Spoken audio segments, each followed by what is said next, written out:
Everyone welcome to reality of love. मैं आपकी story teller Ananya जी आके रिद्धि और श्रेया की क्यूट सी लव स्टोरी लेके। तो रिद्धि और श्रेया की क्यूट सी लव स्टोरी के पिछले एपिसोड के लास्ट सीन में आप लोगों ने देखा था कि यश और श्रेया ये एक रोमांटिक डेट में जाते हैं। उसके बाद तो यश का एक्सीडेंट हो जाता है। अब आगे थी और उसकी फैमिली को जैसे ये बात पता चलती है, लोग भागते भागते हॉस्पिटल जाते हैं और श्रेया को इस बारे में इतना कुछ बोला नहीं गया होता है, बट उसका रो रो के एकदम से बुरा हाल हो गया होता है। सब लोग चिंता कर रहे होते हैं कि अब क्या होगा।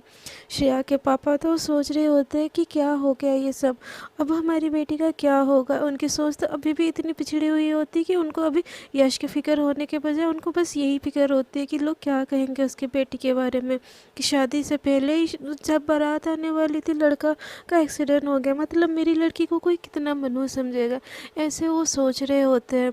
और दूसरी तरफ यश के माता पिता उसके पास एकदम भागते भागते जा रहे होते हैं।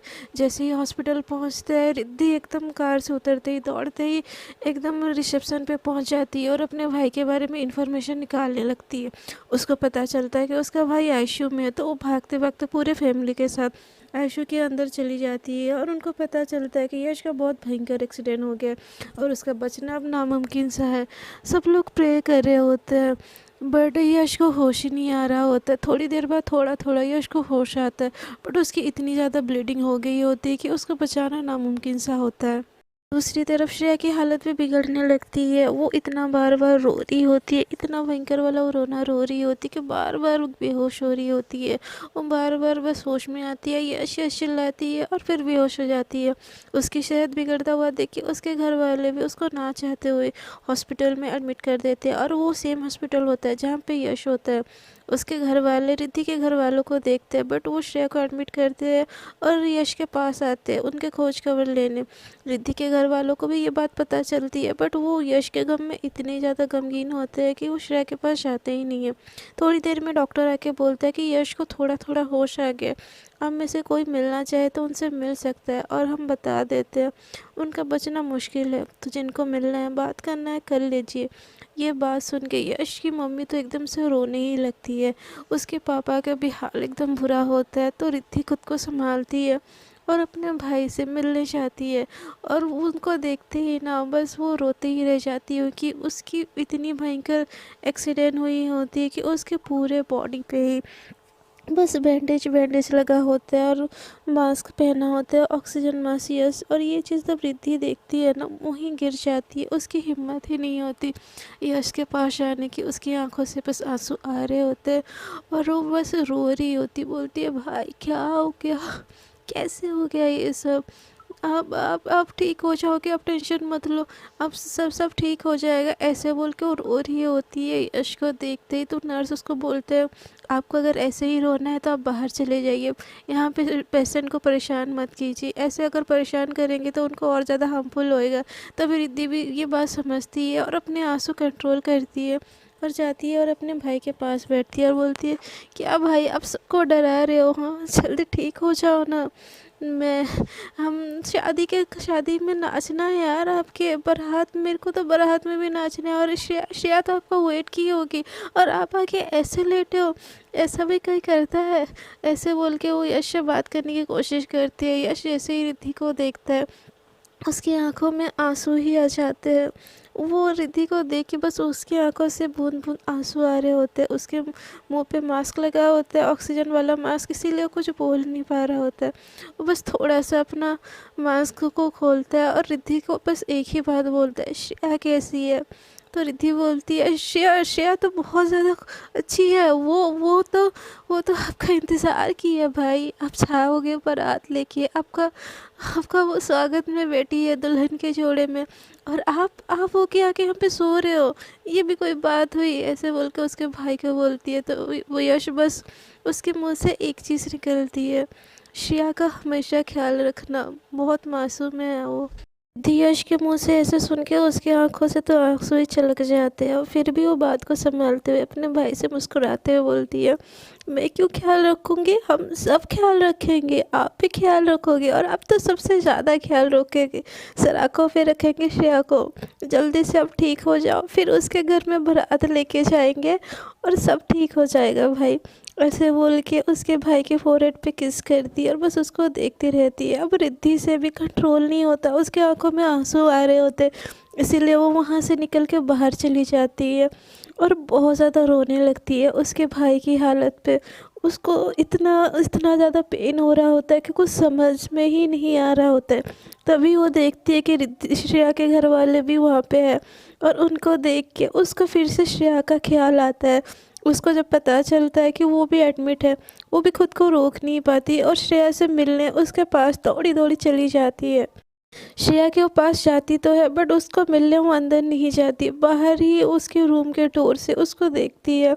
ऐसे वो ग्लास लगा हुआ होता है, वैसे ही दरवाज़ा होता है, उससे देखती है और उसकी हालत देख के रोना आ रहा होता है उसको। उसके भाई की हालत और श्रेया की हालत, दोनों की हालत बहुत ख़राब हो रही होती है और रिद्धि को समझ नहीं आता। ऐसे ही सब लोग हॉस्पिटल में ही रहते हैं। सुबह का शाम हो जाता है और शाम का अगला दिन हो जाता है। डॉक्टर बार बार आके उसके भाई की अपडेट दे रहे होते हैं, ये लोग इस चीज़ का इंतज़ार कर रहे होते हैं और फाइनली डॉक्टर अगले दिन सुबह आता है और बोलता है कि आई एम सॉरी, हम यश को बचा नहीं सके, आप उसकी बॉडी ले जा सकते हो। ये बात जब रिद्धि के घर वाले सुनते हैं और रिद्धि सुनती है, एकदम टूट ही जाती है। बहुत ज़्यादा चिल्ला चिल्ला के सब कोई रोते हैं वहाँ पे। जहाँ यश की बारात उठनी थी वहाँ यश की मौत हो जाती है। और जब ये बात श्रेया के घर वालों को भी पता चलती है, उनको भी सदमा लगता है बट ये बात कोई श्रेया को बताता नहीं है। श्रेया एडमिट होती है, उसको होश तो आया हुआ होता है और वो बस यश से मिलने की ज़िद कर रही होती है। उसको पता होता है कि यश उसी हॉस्पिटल में है बट उसको कोई कुछ बताता नहीं है। रिद्धि के घर वाले बहुत रोते हैं और यश की बॉडी को ले जाते हैं अंतिम संस्कार करने के लिए और यहाँ पे श्रेया को कुछ पता भी नहीं होती है।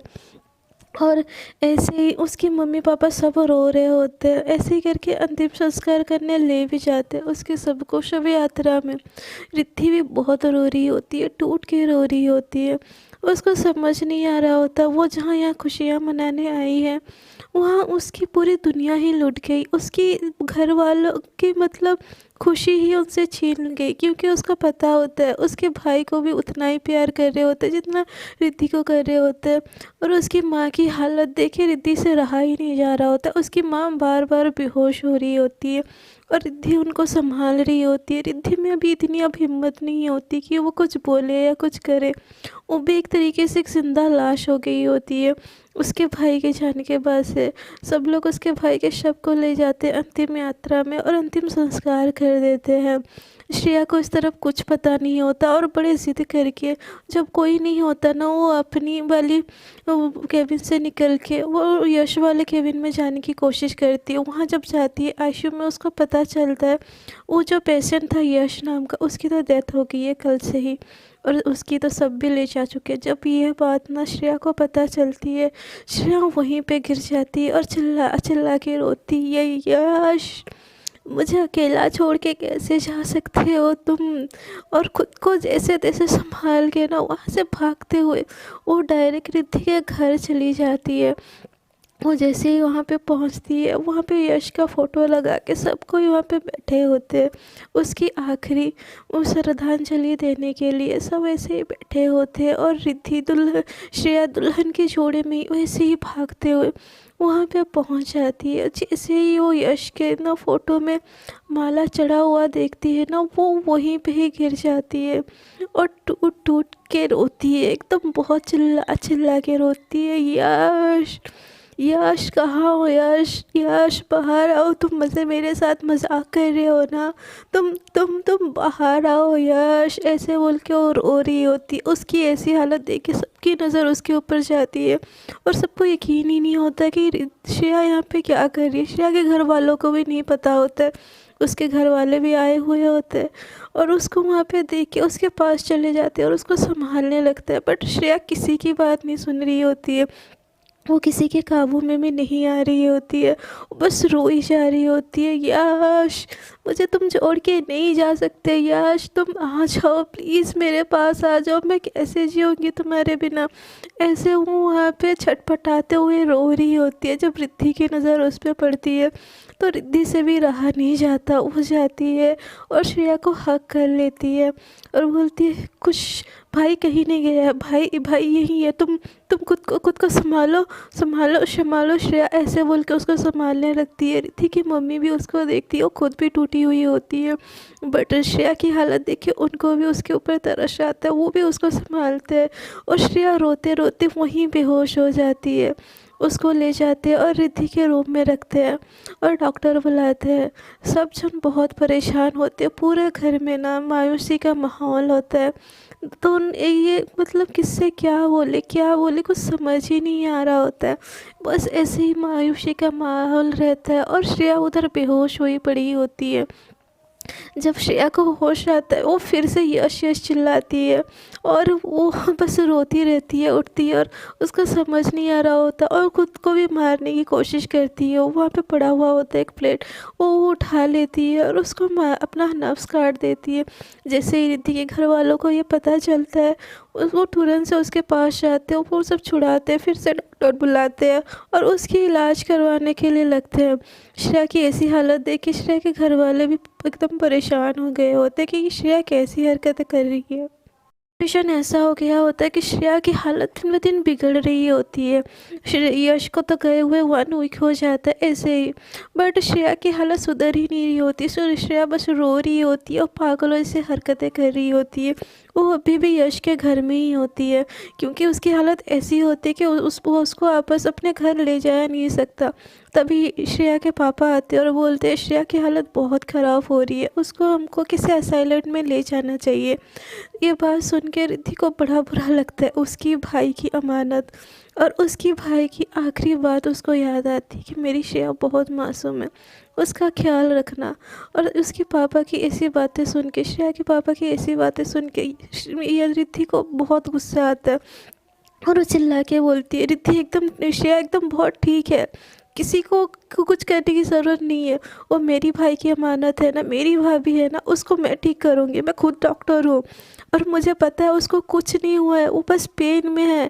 तो श्रेया के पापा बोलते बेटा ऐसा कुछ भी नहीं है, बस पेन में होती ना तो अब तक रिकवर हो चुकी होती, बट वो रिकवर हो ही नहीं रही है, बस रोई जा रही है। देख तो रही हो ना कितनी बार सुसाइड अटेम्प्ट करने की कोशिश की है। इसको हमें किसी साइकियाट्रिस्ट के पास या किसी असाइलम में भेज देना चाहिए और हमारी जितनी बदनामी होनी थी तो वो तो हो ही चुकी है। अब श्रेया असाइलम चली जाएगी तो क्या होगा, वैसे भी हमारी इकलौती बेटी है, जो होना था तो वो हो गया है, अब इसको भी हम ऐसे खो नहीं सकते। ये बात सुन के रिद्धि को इतना ज़्यादा गुस्सा आता है ना, वो किसी के बात नहीं सुनती, ना ही बड़े छोटों का लिहाज करती है और एकदम चीखती चिल्लाती है, बोलती है अभी भी आपको अपने रिश्तेदारों के पड़ी है, अपनी इज्जत की पड़ी है, यहाँ आपको दिखता नहीं है कि श्रेया की हालत क्या हो गई है। और वो कोई पागल नहीं है, वो बस सदमे में है, दर्द में है, उसकी पेन को समझो। उसका होने वाला पति मरा है, मेरा भाई मरा है, मेरे घर का एक मतलब जो इम्पोर्टेंट सदस्य है वो नहीं रहा, और आप इतने इजीली ऐसे बातें को कैसे लाइटली ले सकते हैं अंकल। आपको श्रेया की केयर है ना, मैं ट्रीटमेंट करूँगी उसकी, मैं खुद ट्रीटमेंट करूँगी, मैं उसके साथ रहूँगी, 24 घंटे रहूँगी और आपकी बेटी को मैं ठीक करूँगी। मैंने भाई से वादा किया है कि मैं श्रेया का हमेशा ख्याल रखूँगी और मैं उसको कुछ भी नहीं होने दूँगी। अब से श्रेया की जिम्मेदारी मेरी, उसको ठीक करने की जिम्मेदारी मेरी, और जिस दिन वो ठीक हो जाएगी ना मैं खुद जाऊँगी उसको अपने घर अपने साथ लेके आपके घर छोड़ने। अब तब तक के लिए ना श्रेया की जिम्मेदारी मुझे दीजिए, मैं देख लूँगा। ऐसे बोल के वो अंकल से बात करती है। अंकल बोलती है ठीक है बेटा, मेरे बोलने का मतलब ये नहीं था, तुम गलत समझ रही हो। तभी रिद्धि एकदम ज़िद में आके बोलती है शायद बोलने का मतलब कुछ भी हो, मैंने ठान लिया है, श्रेया को ठीक करने की जिम्मेदारी, नॉर्मल करने की जिम्मेदारी अब मैंने अपने ज़िम्मे ले ली है और मैं उसको ठीक करके ही रहूँगी। आप श्रेया की जिम्मेदारी अब मुझे दे दीजिए जब तक वो ठीक नहीं हो जाती। ऐसे बोलती है और श्रेया के रूम में चली जाती है। जैसे वो श्रेया के रूम में एंटर होती है, देखती है श्रेया एकदम चुपचाप अपने हाथ पैर को अपने हाथों से बांध के वो बैठी होती है और बस कंटिन्यूअसली उसकी आंखों से आंसू आ रहे होते हैं। जैसे ही रिद्धि श्रेया को ऐसी हालत में देखती है ना, उसकी आंखों से भी अपने आप से आंसू निकलने लगते हैं। वो दिल ही दिल में सोचती थी, जो लड़की अपनी सुंदर जीवन के सपने सजाए बैठी थी, क्या हालत हो गई है उसकी, जिसको मैंने बस हमेशा मुस्कुराते हुए देखा था, जिसकी आंखों में मैंने इतने सपने देखे थे। मुझे तो उसकी आंखों में अब जीने के लिए उम्मीद भी नहीं दिख रही है, क्या हो गया। But I promise you Shreya, मैं तुमको इस लायक बनाऊंगी कि तुम खुद के लिए जियोगी, तुम अपने घर वालों के लिए जियोगी, अपनी फैमिली के लिए जियोगी, और भाई की यादों से बहुत जल्दी ही बाहर आओगे। ऐसे सोचती है और स्माइल करते हुए श्रेया के पास जाती है और बोलती है, हाय क्यूटी पाई, तो क्या हुआ, अब दिन भर ऐसे ही बैठना है, ऐसे बोल कर मजाकिया अंदाज में श्रेया को बोलती है। श्रेया रिद्धि को देखती है और बस देखती है, बट कुछ भी नहीं बोलती। बट श्रेया उसको ठीक, रिद्धि उसको ठीक करने के लिए बोलती है, अरे मुझसे बातें भी नहीं करोगी, हम दोनों तो बेस्ट ही थे ना, और आप ऐसे कर रही हो, अब मुझसे गुस्सा हो, मारो चिल्लाओ मुझ पे, बट बात तो करो ना, प्लीज़ प्लीज़ प्लीज़। अब बोलो तो हम कहीं घूमने चले जाए, चलो ना, ऐसे बोल के उसका हाथ खींचती है। तभी श्रेया रिद्धि को देखती है और रिद्धि के गले से लिपट जाती है और फिर से चीख चीख के रोने लगती है। श्रेया की ऐसी हालत देख के ना रिद्धि का भी दिल टूटता है और उसकी आंखों से भी आंसू निकलते हैं। श्रेया बस चिल्लाती है, यश, मुझे यश चाहिए, अपने भाई को बुलाओ, तो मुझे यश चाहिए। श्रेया की ऐसी हालत देख के रिद्धि को भी कुछ समझ नहीं आता, बट उसके दिल में बहुत दर्द उठता है। वो श्रेया को हक करके ही रोती है और बोलती है, सब ठीक हो जाएगा, सब ठीक हो जाएगा, डोंट वरी। क्या हुआ, भैया नहीं आएंगे यार, अभी कभी नहीं आएंगे, अब तुमको खुद के लिए जीना पड़ेगा, तुमको खुद के लिए संभालना पड़ेगा। बी स्ट्रॉन्ग, लाइफ बहुत लंबी है, तुम्हारी लाइफ अभी तुमको जीना बाकी है, तुम ऐसे नहीं टूट सकती। भैया हमारे बीच में नहीं रहे, बट आप हो और आपको अपने लिए ज़िंदा रहना पड़ेगा, ऐसे बोलकर वो समझा रही होती है। रिद्धि के मन में ना श्रेया की ऐसी हालत देख के बहुत ज़्यादा उसके लिए फ़िक्र आ जाती है। अब उसके मन में वो क्रश वाली फीलिंग्स नहीं आती यार, उसके मन में बस एक इंसानियत वाली फीलिंग्स आती है, क्योंकि वो रिद्धि श्रेया को अब पूरी तरीके से उस तरीके से देखना बंद कर चुकी होती है। और उसके भाई की मौत के बाद तो बिल्कुल ही उसके दिल में जो श्रेया के लिए प्यार था वो ख़त्म ही हो चुका होता है। और बस वो श्रेया की हालत देखे ना उसके दिल में दर्द हो रहा होता है, और श्रेया जैसे रो रही होती है ना, इस बात से रिद्धि को भी फ़र्क पड़ रहा होता है, इसीलिए वो श्रेया को संभाल रही होती है। श्रेया को ऐसे चुप करवाती है और बोलती है, आपने कुछ खाया। तो श्रेया बोलती है, मुझे भूख नहीं है। तो रिद्धि बोलती है, ऐसे कैसे भूख नहीं है, आप नहीं खाओगे ना मैं भी नहीं खाऊंगी, और मैं नहीं खाऊंगी ना भाई को बहुत बुरा लगता है जब मैं भूखी रहती हूँ, तो मेरे लिए खा लो प्लीज़। जब रिद्धि की ऐसी बातें श्रेया सुनती है तो बोलती है, यश को मुझे बिल्कुल दुख नहीं करना, आप खा लो ना प्लीज़, मुझे भूख नहीं है। तो रिद्धि बोलती है, आप नहीं खाओगे तो मुझे भी भूख नहीं है। तो श्रेया बोलती है, ठीक है मैं थोड़ा खा लूँगी, बट उसके बाद आप खा लेना। यश नाराज़ नहीं होना चाहिए, बिल्कुल नाराज़ नहीं होना चाहिए, ऐसे बोल के रोने लगती है। तभी रिद्धि थोड़ा सा खाना लाती है और जैसे तैसे करके ना श्रेया को खाना खिलाती है और मेडिसिन खिला के सुला देती है और खुद बाहर चली जाती है। तभी रिद्धि की फैमिली और श्रेया की फैमिली, दोनों की फैमिली वहाँ पे बैठी हुई होती है और बात कर रहे होते हैं, दोनों स्ट्रेस आउट होते हैं श्रेया की सिचुएशन देख के।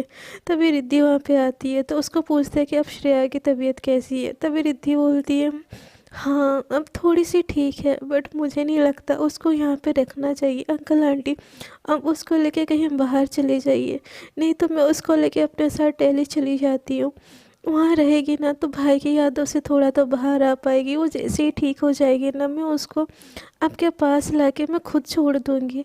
उसके उसकी उसकी अच्छे के लिए प्लीज़ कुछ दिन ना उसको इस शहर से, इन सब चीज़ों से बाहर रखना चाहिए, मुझे ऐसा पर्सनली लगता है। तो यश के मम्मी पापा को भी लगता है कि रिद्धि सही बोल रही है, और रिद्धि की बात सुन के भी उसके माँ पापा भी बोलते हैं, ठीक है बेटा तुम रिद्धि श्रेया को ले जाओ। सबको श्रेया की चिंता होने लगती है क्योंकि उसकी तबीयत दिन पर दिन ना बिगड़ती रही होती है। इसलिए श्रेया के मम्मी पापा अभी रिद्धि के साथ श्रेया का जाने का अरेंजमेंट करते क्योंकि वो लोग अब चाह रहे होते कि जो हो गया तो हो गया, बट हमारी बेटी की ना ज़िंदगी अब संवर जानी चाहिए, वो ठीक होनी चाहिए, बस जैसे भी करके वो ठीक होनी चाहिए, ऐसा सोच के ना उसका रिद्धि के साथ जाने का अरेंजमेंट करते हैं। आखिरकार वो दिन भी आ जाता है कि रिद्धि और श्रेया वहाँ से जाने वाले होते हैं। श्रेया की इतनी हालत ख़राब होती है कि वो यश के फ़ोटो को ना हक करके रोने लगती है और वो जाना चाह भी नहीं रही होती है वहाँ से। तभी रिद्धि उसको हक करती है, संभालती है और अपने साथ प्लेन में बिठा लेती है और उसको अपने साथ वापस लेके दिल्ली ले जा रही होती है। श्रेया पूरे प्लेन में भी बस रोती रहती है, उसकी आंखों से आंसू बहाती रहती है और ऐसे रोते रोते ना वो वहाँ पे सो जाती है। वो जैसे ही सो जाती है ना, रिद्धि की नज़र उसकी आंखों में पड़ती है और वो उसको देखती है और उसके दिल से बस एक ही आवाज़ निकलती है, कितनी मासूम लड़की है यार ये। भाई ने सही बोला था, बहुत मासूम है उनकी श्रेया और उसका हमेशा ख्याल रखना पड़ेगा। और भाई प्रॉमिस यू भाई, आपकी श्रेया को ना मैं एकदम ठीक कर दूँगी, उसका फिर से वही हंसने खेलने वाली श्रेया मैं बना के रहूँगी। ऐसे सोच के रिद्धि बस श्रेया को एकटक देखती रहती है। सो फ्रेंड्स, अब तक के लिए इतना ही, देखते हैं आगे की स्टोरी में क्या होता है। जानने के लिए बने रहिए हमारे चैनल। और आपको अगर मेरी वीडियो अच्छी लग रही है तो प्लीज़ वीडियो कर दीजिए लाइक, शेयर एंड कमेंट, और चैनल को सब्सक्राइब करना बिल्कुल ना भूलिए। और जो साइड में छोटा सा बेल आइकन है उसको भी प्रेस कर दीजिए ताकि मैं जब भी न्यू वीडियो अपलोड करूँ आप लोग के पास तुरंत से नोटिफिकेशन आ जाए। अब तक के लिए टाटा, गुड नाइट, अपना बहुत ज़्यादा ख्याल रखिएगा।